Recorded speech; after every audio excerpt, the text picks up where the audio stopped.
Hi my beauties, welcome back to my channel. So in today's video I'm going to share a life-changing oily skin tip that is going to help a lot in keeping your oily skin under control. And you guys, if you're an OG on my channel, you know I have a severe oily skin, so I'm used to trying out some tricks, some tips, some products, like any product at all I hear that is good for oily skin. I'm always quick to rush and get that product. So you guys, I've been trying out this particular kind of routine or tips, that I'm about to share with you guys in this video. I've been trying it out for a couple of months now and they've worked amazing in keeping my oily skin like under control. So yeah, you guys, I hope you all find this video helpful, and if you have an oily skin, definitely keep on watching this video and don't forget to give me a huge thumbs up and also hit the subscribe button if you haven't already, and let's go ahead and get started.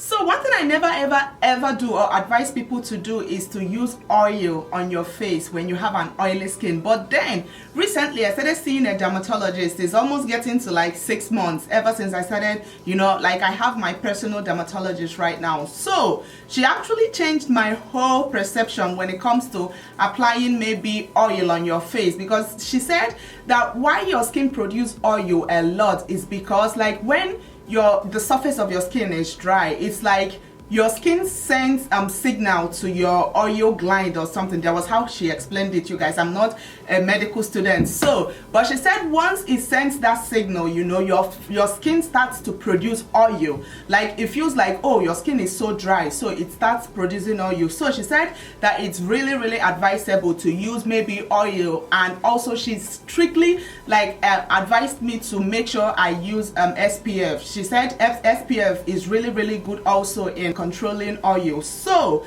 because of that, I decided to research, and I found out that this Derma E Essential Rose Hip, my phone, so I had to research and I found out that this Derma E Essential Rose Hip and Cranberry Face Oil is very good, and it's very safe. I actually sent her a picture of this and she said I should try it out and see how I like it. So I decided to pick this up, and recently I started using oil on my face, of which you guys know it was a no-no for me. Like you can never catch me applying oil on my face before my foundation, because of course I always felt that since I already have an oily skin, applying oil on my face is gonna like double the whole problem. But yeah, you just need a little. You don't need to apply too much of the oil, just a little drop of the oil, and then you massage it onto your skin. I'm gonna drop like 3 drops of the oil, or 4, just like this, and then I'll go ahead and massage it into my skin.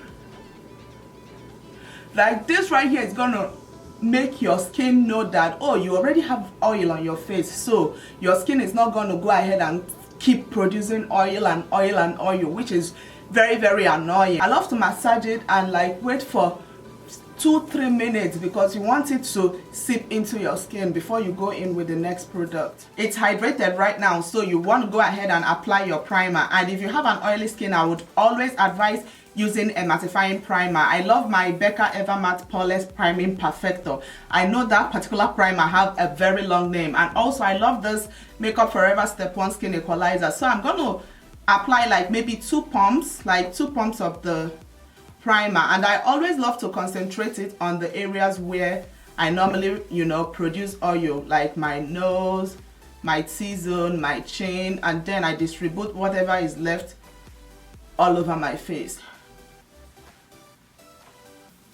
And when you're applying your primer, you want to like press it like as if you're massaging your face, because you need to make sure it seeps right into your pores. You don't want it like sitting at the surface of your skin. You need it to go right into the pores. Before, I just apply my primer and move on to the next product, but you're supposed to give every product you use on your face at least 30 seconds to a minute, for them to seep into your skin before you move on to the next product. That was a mistake I used to do before.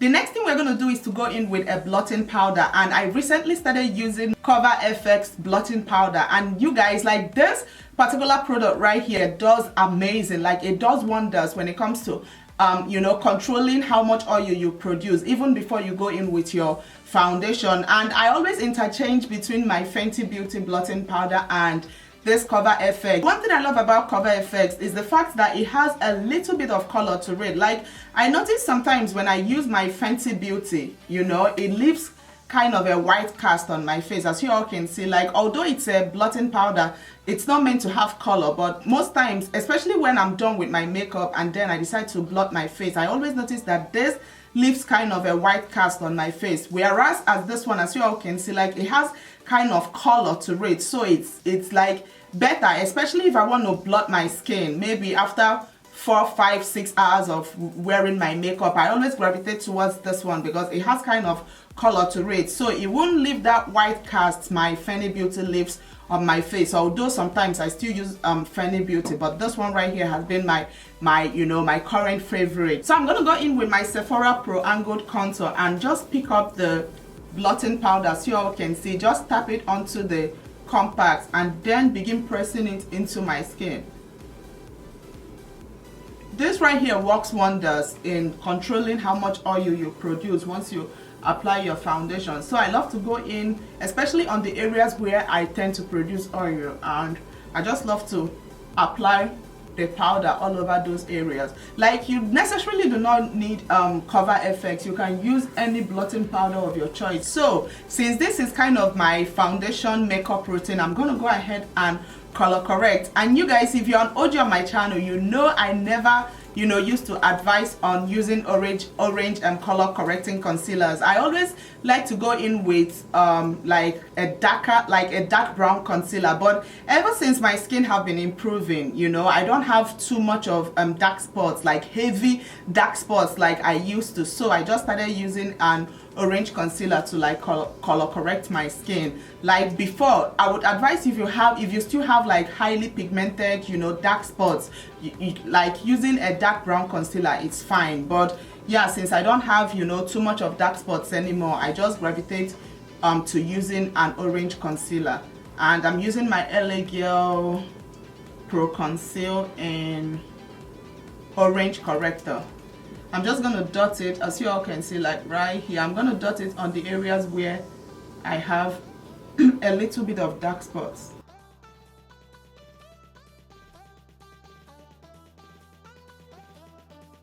I'm just going to go in with this brush and start blending out the color corrector.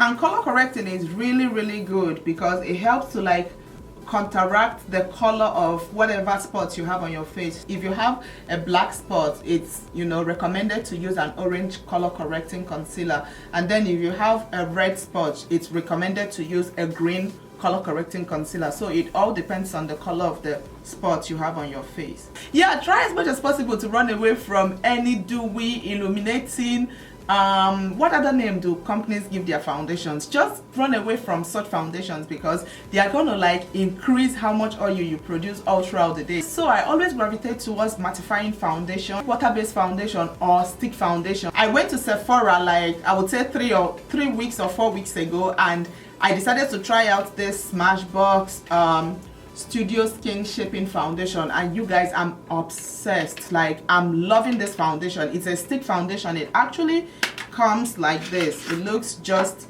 this way, and it's kind of a foundation and a contour stick. But one amazing thing about this is you can actually use the foundation to apply as your foundation, especially if it's like too light for you. You can also go in with the darker side that they provided as a contour, and also you can use the lighter side to, like, after you've mixed the two for your foundation, you can also use the two for your highlight and contour. So you can mix these two shades, you know, as your foundation. You can use the lighter one as your highlight, you can use the darker one as your contour. So this right here provides like 3 different purposes. Like, that is why I love this foundation. The shade I'm using is 3.3.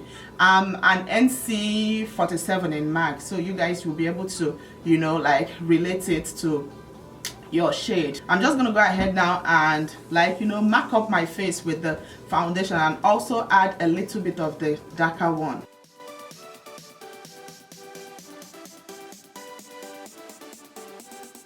You can use anything to blend your foundation, but I love using a beauty blender because this right here provides much coverage whenever I use a beauty blender, unlike like when I use my brushes. So I always gravitate to using a beauty blender, especially when I use stick foundations, because I feel like it makes it much more easier to blend out.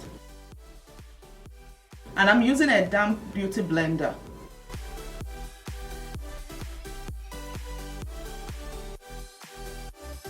Yeah, so once it's all nice and blended, you can go ahead and finish up with the rest of your face. Put on your eyeshadow, your lipstick, your blush, your contour, whatever it is you want to do on your face. And that is it, you guys. And as you all can see also, like this stick foundation provided a lot of coverage, you know, for me. That is one thing I love about stick foundations. Like, they give you that nice full coverage, but then they are always very, very difficult to blend out. But once you blend everything out, as you all can see, and yeah, you guys, that is basically it. Like, this particular steps right here, like these tips and tricks I just shared with you guys is what I've been doing, you know, recently, and they've worked amazingly for my skin. Yeah, you guys, I hope you all enjoyed this video, and please don't forget to help me share it, because I know there are thousands, like millions of people out there who are looking for things, you know, when it comes to oily skin, how to keep their oily skin under control. So definitely help me share this video, and also don't forget to hit that subscribe button below and give me a huge thumbs up. Until my next video, I will see you all very, very soon.